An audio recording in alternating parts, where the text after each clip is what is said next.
Bonjour, professeur Alain Fischer, et merci de recevoir à nouveau la filière des maladies auto-immunes auto-inflammatoires rares.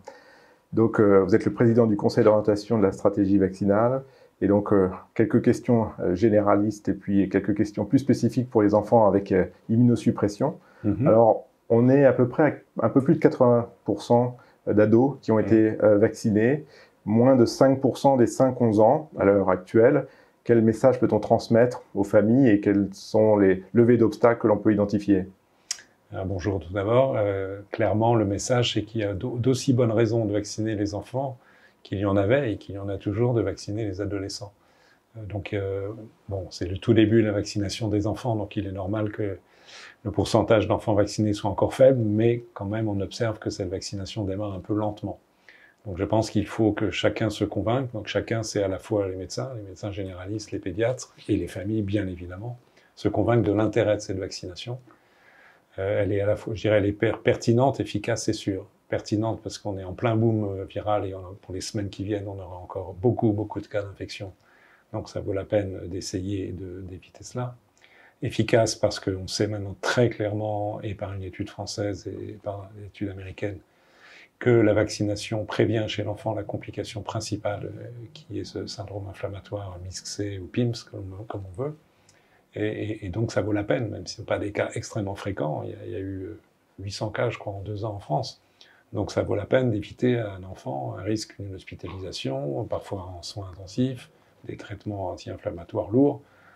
C'est suffisamment d'arguments en soi pour proposer la vaccination.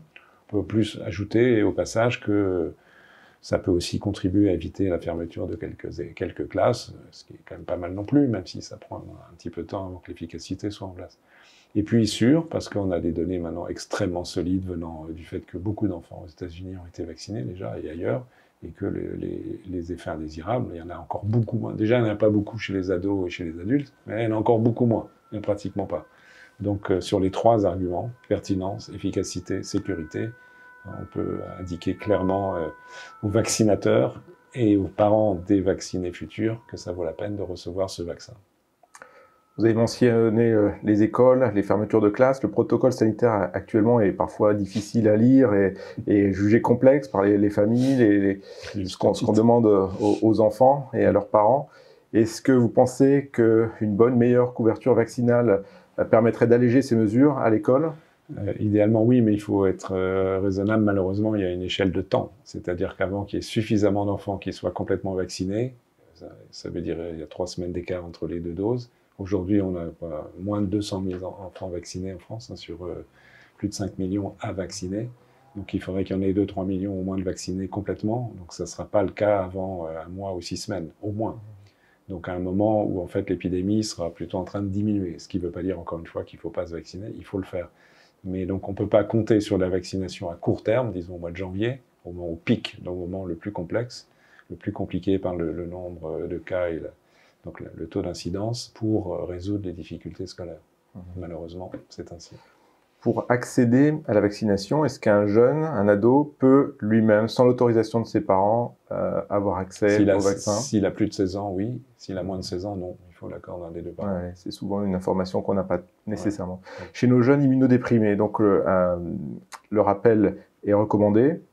Est-ce qu'il faudra prévoir une nouvelle injection ensuite, un délai de 3 à 4 mois après? Il y a immunodépression. La situation des enfants immunodéprimés est quand même moins sérieuse que celle des adultes. Si on compare, par exemple, la situation des enfants qui ont une transplantation d'organes, ils sont beaucoup moins à risque, et tant mieux, que les adultes de transplanter d'organes.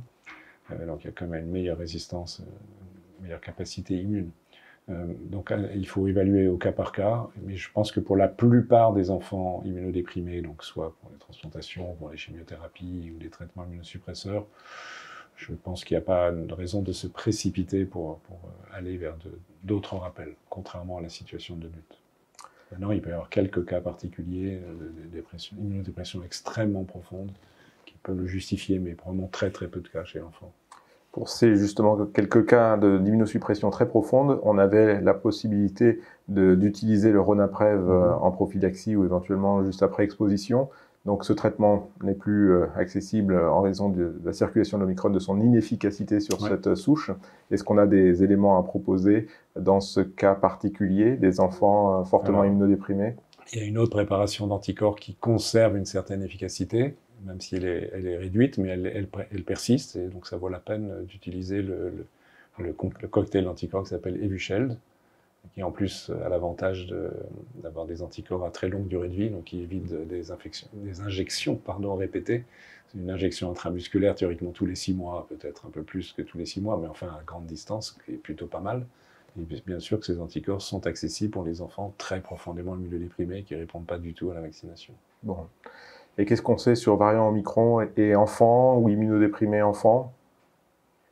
Il y a, bon, l'Omicron globalement provoque beaucoup moins de formes sévères que Delta. On estime à peu près 8 fois moins. Si on combine la prévention d'être hospitalisé, d'être en soins intensifs, c'est 8 fois moins sévère. Donc il n'y a pas de raison que ce soit différent chez l'enfant. Donc globalement, c'est quand même une situation plutôt rassurante, même s'il faut rester vigilant. Il y a quand même pas mal d'enfants hospitalisés actuellement. Un grand merci pour toutes vos réponses et à bientôt. Merci.